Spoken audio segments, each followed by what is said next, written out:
Oke, jumpa lagi di Opini Budiman. Ini kisah yang ironi di tanah air. Ada cerita soal koruptor dimakamkan di Taman Makam Pahlawan.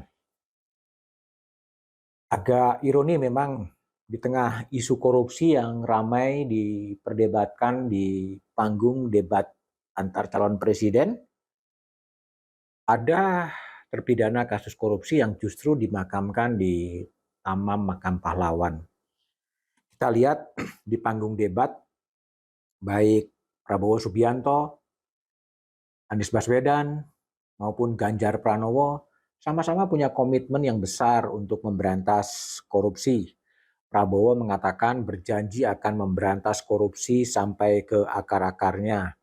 Prabowo berjanji akan memperkuat KPK, memperkuat Polri, memperkuat Kejaksaan Agung, memperkuat BPK, memperkuat BPKP, dan memperkuat Ombudsman. Ganjar Pranowo pun punya komitmen yang sama untuk memberantas korupsi. Ganjar menjanjikan akan memiskinkan koruptor, segera menggolkan undang-undang perampasan aset, dan menjadikan Nusa Kambangan, sebuah pulau di selatan Pulau Jawa di dekat Cilacap, sebagai penjara para koruptor.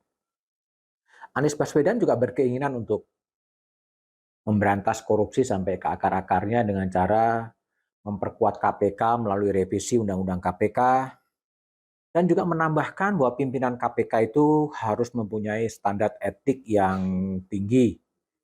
Standar etik yang tinggi sehingga tidak terjadi seperti dalam kasusnya Firly.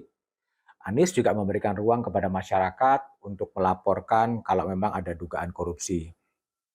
Kalau melihat gagasan-gagasan yang ada di debat capres, sebenarnya belum ada yang baru untuk menerobos, untuk mengeluarkan bangsa ini dari isu korupsi.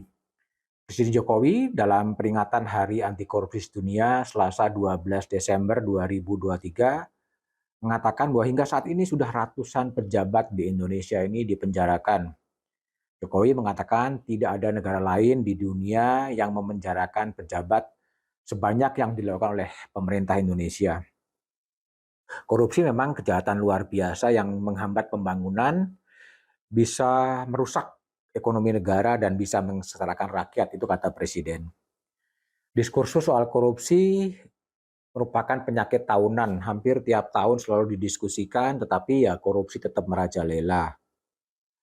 Pertanyaannya memang apakah negara yang bisa memenjarakan koruptor yang begitu banyak itu sebuah prestasi atau justru sebaliknya ini merupakan aib. Yang pasti indeks korupsi Indonesia menurun drastis, anjlok. Pimpinan KPK yang seharusnya memberantas korupsi justru terjerat pada korupsi. Dalam debat, ya belum ada Big Bang bagaimana memberantas korupsi di Indonesia. Tapi yang terjadi di Jawa Timur, ada terpidana kasus korupsi yang bernama Edi Rumpoko, justru bisa dimakamkan di Taman Makam Pahlawan Suropati di Malang. Tentunya ini ironi.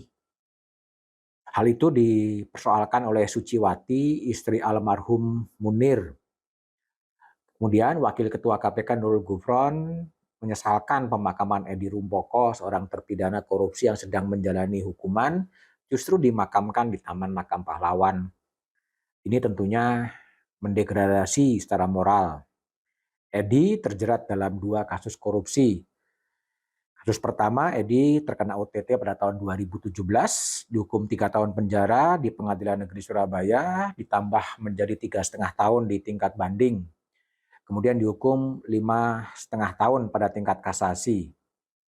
Edi mengajukan PK, tetapi tetap dihukum dengan hukuman yang sama.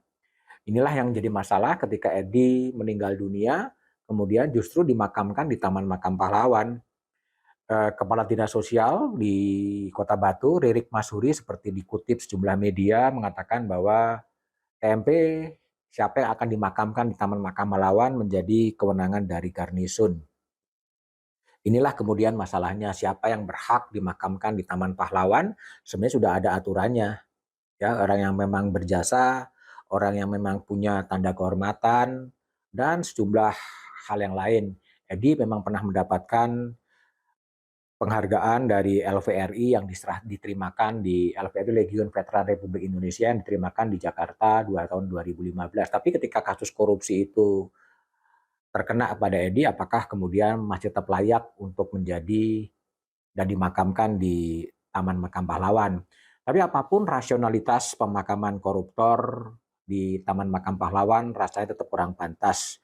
Ini mereduksi semangat bangsa ini yang menempatkan korupsi adalah sebagai musuh bersama. Tapi ya sudahlah, nilai-nilai kepantasan bangsa ini memang sedang tergerus.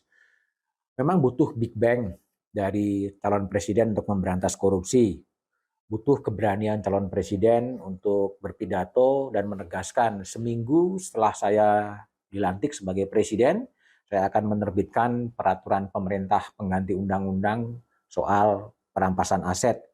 Itu adalah wujud komitmen dari calon presiden. Tidak harus lewat undang-undang, tapi melalui perpu, semacam dekret, dan baru kemudian dilemparkan kepada DPR. Tentunya bangsa ini sedang menunggu presiden-presiden yang memang punya komitmen besar untuk memberantas korupsi, bukan hanya dalam retorika-retorika politik, tapi dengan tindakan-tindakan politik yang bisa dikerjakan untuk mengenyahkan korupsi dari bumi Indonesia.